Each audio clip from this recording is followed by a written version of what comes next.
আমার কাছে উম্মতে মুহাম্মাদি বিশ্বনবীজি মুহাম্মদ সাল্লাল্লাহু আলাইহি ওয়াসাল্লাম কেন বলছেন যে উম্মতে মুহাম্মাদি সর্বশ্রেষ্ঠ? কেন?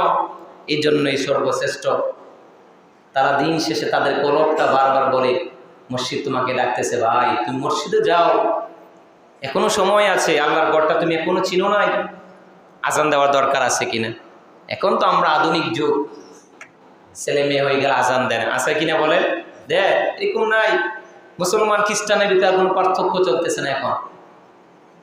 এজন্য দেখবেন কিছু মানুষ শেষ বয়সে এসে আল্লাহ কেমন চিনে, কারণ হলো তার কলবের সময় গড়ে আসতেছে, এই হার্টবিটটা বারবার তাকে ডাকতেছে যে ভাই, ওই যে আল্লাহর নামটা প্রথম স্মরণ করছিল, আল্লাহু আকবার বলে ডাকছিল, শেষবার যখন মসজিদে আজান করে এ তার কলবের ভিতরে ধাক্কা পড়ে, বলে ভাই এখনো মসজিদে সময় আছে, মসজিদে যাও, রোজা রাখো, যাকাত দাও, আল্লাহর হুকুম পয়দা করো। এটা অনুমতি কার? আল্লাহ। এটা কিভাবে বুঝলাম? সায়েন্টিস্টের এনে ব্যাখ্যা করলো, তারা বিজ্ঞানীরা রিসার্চ করলো যে মুসলমান তারা নামাজ পড়ে না 40 বছর 50 বছর বৃদ্ধ হওয়ার পরে তাদের এত সুন্দর পরিবর্তন কিভাবে আসে। দুইটা বাচ্চাকে তারা রাখলো, একটাকে আজান দিল, আরেকটাকে আজান দিল না। যে বাচ্চাটাকে আজান দিছিল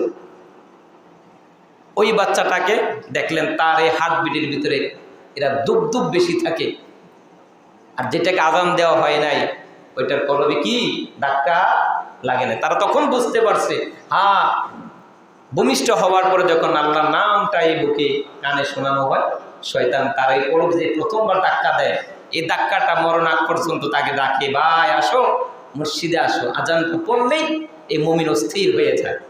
মুসলমান তারপর না, বহু জীবন সময় কাটাইছে, আর কাটানো যাবে না। এজন্য আমাদের কি কাজ? ছোট বাচ্চা হলে আজান দিতে হবে, ডান কানে।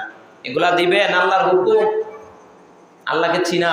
আমরা তো এখন আপডেট হয়ে গিয়েছি, ফলে আমাদের ভিতরে এখন আর কোনো পরিবর্তন নাই। কথাগুলো মিলিয়ে নিয়েন, এটা আমার নিজের মুখের কোনো ভাষা নয়। নবীর আদর্শ যার ঘর থাকবে না তার ঘর হয়ে যাবে জাহান্নামের টুকরা। যে বিবি পর্দা করে না, ওই বিবি রান্না খাইয়ে মজা পাবেন না, স্বাদ পাবেন না। যে বিবি স্বামীর কথা শোনে না, তার দুনিয়া কি আর জান্নাম কি জান্নাত কি আছে কিনা বলেন? আছে। আল্লাহু আকবার। বিশ্বনবীজির আদর্শ। রাসূলুল্লাহ বলেন, সকল নবী নিজের জন্য কান্না করেন।